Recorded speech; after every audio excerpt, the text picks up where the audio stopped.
Hello, doctor. I think I have upset stomach because I feel very uncomfortable. First, I feel very nervous, and it is much worse than it was yesterday. Also, feel like I want to vomit, especially after eating food. And second, I have stomach pain, and it is painful as a stomach cramp. The pain comes and goes, but sometimes it feels more sharp than before.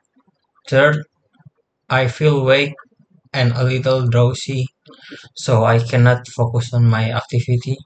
This condition is not as a serious broken bone, but it still makes me feel very un- uncomfortable. I hope you can help me feel better soon. Thank you.